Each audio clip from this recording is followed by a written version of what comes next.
Hello everyone. I'm on Reddit because I need help dealing with a situation regarding my daughter who's apparently screwed me over. So I am 46 years old and recently went through a divorce with my wife of 23 years.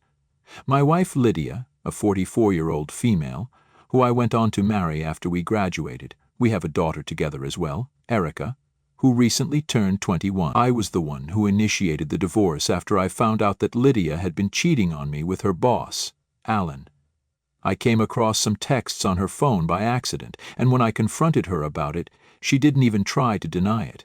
She confessed that it had been going on for quite some time and she'd been planning on letting me know because she'd fallen for her boss and couldn't be with me anymore. She moved out after she confessed and I filed for divorce the next day. Almost 8 months have passed since that day, and a couple of weeks ago the divorce finally came through.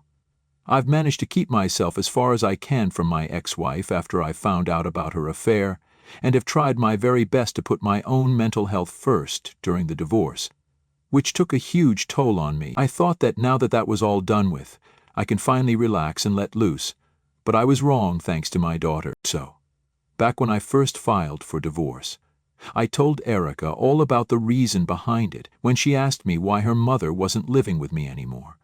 She was old enough to understand these things, so I was completely transparent with her. Then she went ahead to talk to Lydia about this and instantly went no contact with me after she found out exactly how rich Alan was. She told me that she loved her mother more. Alan was financially better off and she'd never have to worry about money if she picked their side. So she didn't want anything more to do with me now. It was a huge shock to me, and I was heartbroken when she told me this, but I still had my pride intact, so I didn't respond to her and just hung up without saying anything. I didn't expect to hear from her after that, but exactly a month later, she turned up at my doorstep and begged me to take her in. She'd graduated just a couple of weeks before that, but she hadn't even invited me to the ceremony, and neither had she spoken to me for a month, so I was very miffed with her and wasn't inclined to take her in at all. But she just kept apologizing and requested me to let her stay with me, so she wore me down after a while, and I let her in with all her stuff so she could live with me. After moving in with me, she told me that she'd initially tried to get on her mom's and her boss's good side by cutting ties with me so she could try and convince Alan to invest in the bakery business she wanted to start. My daughter had always taken a keen interest in baking, right from her childhood, and she'd been good at it, so she'd gone to business school to learn how to run a business herself. Her end goal had always been to end up as a baker with a business, and she'd wanted Alan to fund that because otherwise she'd have to work and earn the money to invest in her business herself. Lydia and I had always told her that it would be better for her to work under someone first and gain some hands-on experience working as a professional baker before she started her own business, but she'd wanted to jump the gun and start her own thing right away. She knew there'd be a lot of arguments if she brought the business up with her without first working with someone professional, and we wouldn't just readily hand over the funds, so she'd planned to convince Alan instead because he had a lot of money and wouldn't be too worried about it. She did approach Alan a couple of weeks back to ask him to invest without her mother's knowledge. He'd told her that he'd think about it, but instead he went and told Lydia about what Erica had asked. My wife and daughter got into a massive argument over this, and as much as I hate to say it, Lydia's stance on this was justified. Erica had gone behind her mother's back to ask her new boyfriend for investment funds, knowing that Lydia wouldn't be okay with it. That was really sneaky and disrespectful to Lydia, especially when she just started dating this man openly, so her anger made sense. They'd tried to work things out but couldn't, and so Erica had cut her mother off and come to me for help instead. I told her the same thing again, that for me it was a requirement that she first work under a professional and then start her own business. She had a business degree and she had a knack for baking, but that didn't necessarily mean that she'd be excellent at it in a professional capacity without any experience. She needed to practice, so I told her very frankly that I wouldn't be giving her any money unless she agreed to my terms. Unhappily, she did agree to it, and I even had a lawyer draw up an agreement to make sure she stuck to it. She wasn't very pleasant during that process, but she did agree to it because she knew that this was the only way I'd fund her business in the long run. Her efforts to get Alan to do it had turned out to be a bust, so I was her last resort.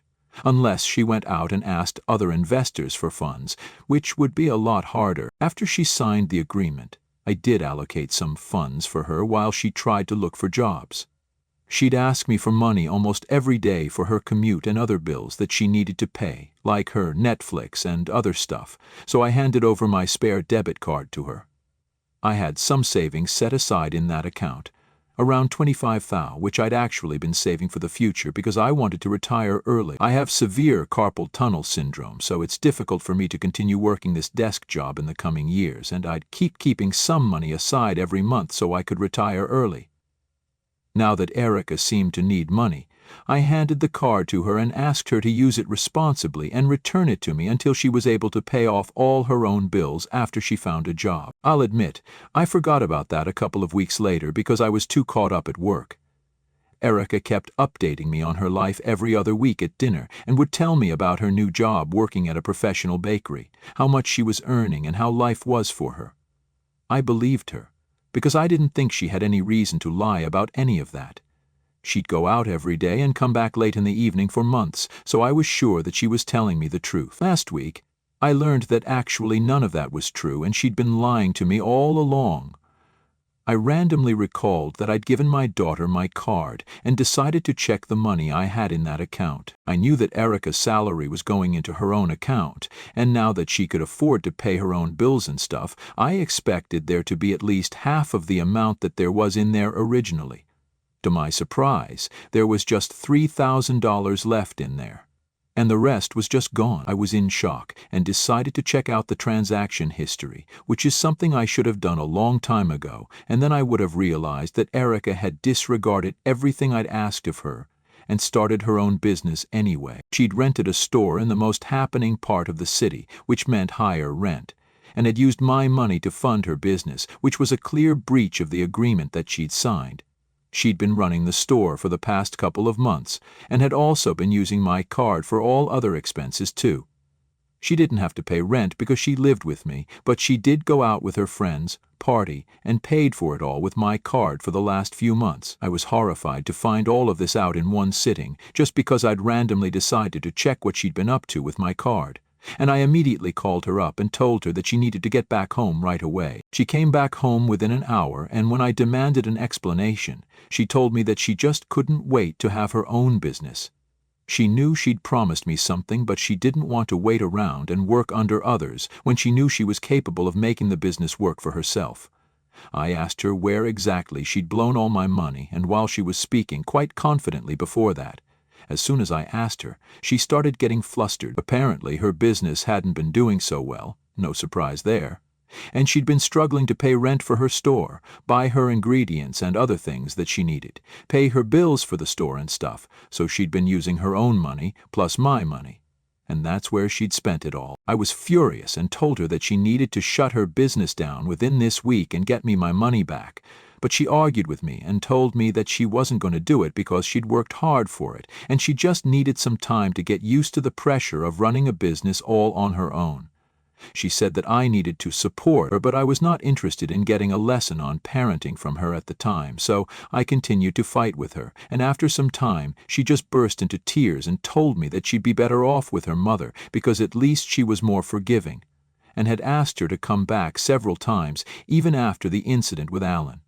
She threatened to leave, and I asked her to be my guest, so she packed her stuff up and left that very day, just a week after my divorce was finalized. I was already very stressed out and had spent a lot of money on my lawyer. And then, to add to this, Erica had spent a significant amount of the funds I'd been keeping aside for my own future so I could retire early.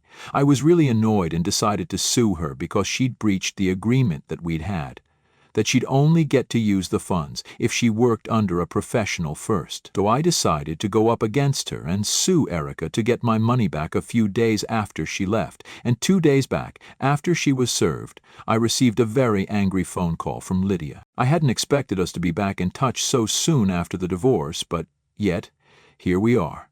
She was angry that I was suing Erica and brought up the same bullcrap that most guilty people say, that I should be ashamed of myself because I'm going against my own daughter. I told her to stay out of this and hung up, but she's been texting me consistently to remind me that I'm being a terrible dad right now. I know that what I'm doing is acceptable legally, But I think Lydia's texts have been getting to me, because now I actually do think I might be taking things too far.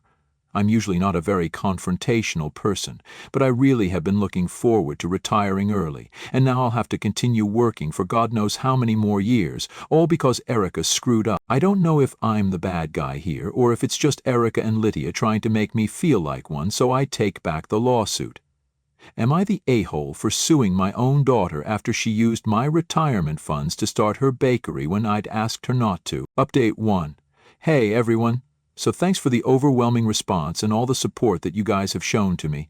It means a lot to me, so thanks for that.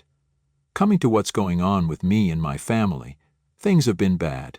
I've blocked Lydia, but I haven't blocked Erica, so now she's the one who's sending me texts every day to guilt-trip me and make me feel bad for just standing up for myself. I'm just kicking myself for not checking my balance earlier, and maybe I would have discovered Erica's lies a long time back, but I was so caught up with my job that I didn't even stop to think about the possibility of her being dishonest with me. I feel like I've failed as a father because Erica has turned out to be a liar and a greedy brat. I don't know, it just sucks, and the way she's been trying to gaslight me and emotionally manipulate me is not helping my mental state either. I was just getting over the divorce, but now I have to deal with this too. It's exhausting, and I've told her that she can either respond to me legally, or she can leave me alone altogether. But she's not supposed to do this to me. It's just not right. It hasn't helped, though, and she just keeps finding ways to make me feel like crap about wanting to look out for my own interests. Just yesterday, she sent me a message saying that she'd ended the lease on the store she'd rented and would soon move out. She asked me if I was happy about it, which is just so manipulative because she's making me feel like this is my fault somehow, and I know it isn't. Her mother is another troublesome element who keeps making cryptic posts about me, and it always finds my way to me, either through friends who want to make fun of her or through nosy relatives who want to gossip about this. Either way, it's just annoying beyond a certain point. Update 2. So almost a week has passed, and Erica has responded to the lawsuit. I demanded that she pay back the entire amount that she'd taken, but her lawyer wants to negotiate and bring the amount down to $10,000. I didn't know why she thought that it was a fair deal, because clearly even the $10,000 that she's willing to pay now is all thanks to Alan. So why not just go ahead and pay off the entire amount? Doesn't make sense to me, but it's fine. We'll just duke it out in the negotiations. I don't want to take this to court, but if we're not able to come to a common conclusion, then that's what's going to happen anyway. So I'll try my best, along with my lawyer, to reach a common ground with her, but it seems unlikely that she'll be willing to budge, given her attitude towards me in the past couple of days. She's taken a leaf out of her mother's book and has blocked me so she can now post on social media about what a terrible dad I am. I've told all my friends and family that I don't want to hear or see what they post about me because it's just irrelevant. But they still keep sending me stuff that Erica posts about me, mostly pictures with my face scribbled out and just her mother with captions like, "My only family," emphasis on only, or quotes that talk about absent fathers and stuff, which is all a load of complete baloney. But she wants the sympathy and attention right now, so what better way than making me look like the bad guy?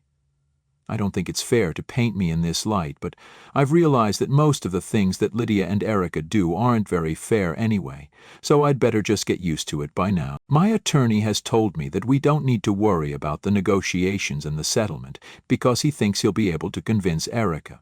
But that's not even my biggest concern. I'm just worried that I might fall emotionally weak and end up giving in to her terms and conditions.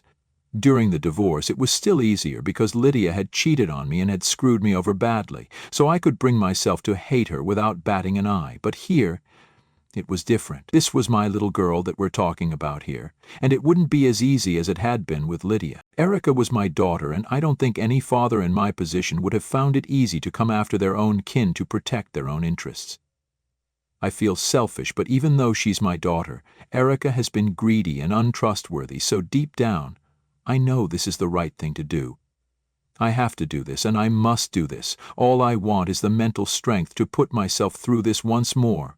Just one last time. Update 3. Hey guys, so there are just 2 days to go before I meet Erica and her lawyer for the commencement of the negotiation process, and today, literally out of nowhere, Lydia and Alan paid me a visit. It's almost midnight right now, and they visited me around 5:15, which is the time I get home from work usually.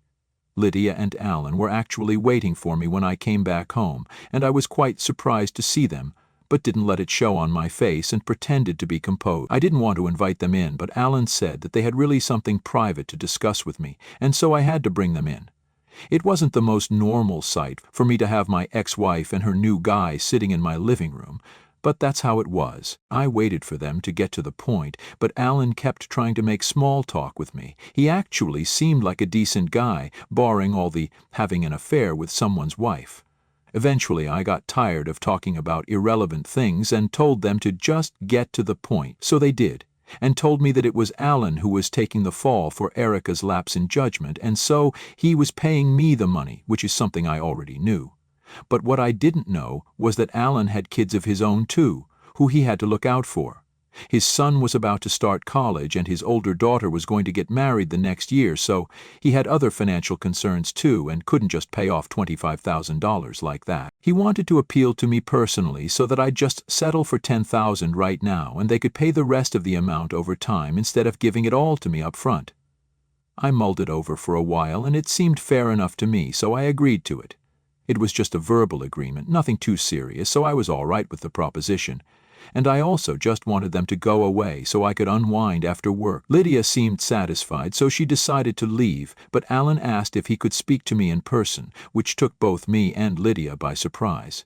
I agreed, mostly out of curiosity, and after Lydia had left, the guy sat back down and apologized to me for whatever had happened. He seemed sincere while he was sharing his side of things, and revealed that while he and Lydia were together, she'd not been entirely truthful with him, and had convinced him that she was trapped in an unhappy marriage, which is why he'd felt a little less guilty about the affair. She'd been the one to initiate things, and he'd been skeptical in the beginning. But he fell for her, and he fell hard, which makes sense because despite everything, Lydia is beautiful, smart, and funny.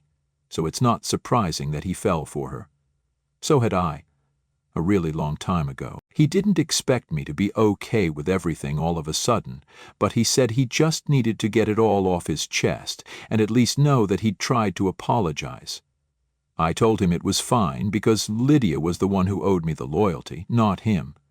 He left after his apology, and I've been thinking about it all since then. It's just weird how Alan, a practical stranger, had more compassion for me than my own wife and daughter. It's just sad that things turned out this way, but I'll get over it. Update 3. I met my daughter for the negotiation today. It went all right, and we're going to stick to the arrangement that I worked out with Alan, $10,000 right now, and then the rest in installments over the next couple of months. Seeing her was definitely harder for me than it was for her, because she pretended like I was a stranger. She was cold, but I don't blame her. After all, I was the one who was saying that to her, even though it was her fault. After we were done with the meeting, I saw that Lydia had come to pick her up afterwards as well, and the two of them shot me some really nasty looks before driving away. I wanted to stop them and give them a piece of my mind, but it just wasn't worth it. Later, when I came back home, I expected things to be over once and for all, but unfortunately, Erica still was holding my lawsuit against me, even though she literally created this situation for herself. She unblocked me and texted me saying that she was very relieved that things were finally done, and that she'd never have to see me again because apparently I'd been a terrible dad and a failure as a parent and a husband. I'm sure Lydia loved that Erica had added that bit, even though I'd done my best to be a good husband and a good father. She added that I'd ruined her business dreams once, but now that Alan was a part of her life, she wouldn't have to worry about her future anymore because now a better and richer man was her dad. Alan and Lydia aren't married yet, so I don't know what she's on about. Also, she's an adult, so it's not like there's any surety of him always taking the fall for her like he did in this case. Even that was definitely just because he wanted to impress Lydia, and not because he thought of Erica as his own daughter or whatever. It was a hate-fueled rant, but I tried not to let myself get too affected by it and just blocked her. I'm just going to work and travel and live the life I want. That's all I want for myself.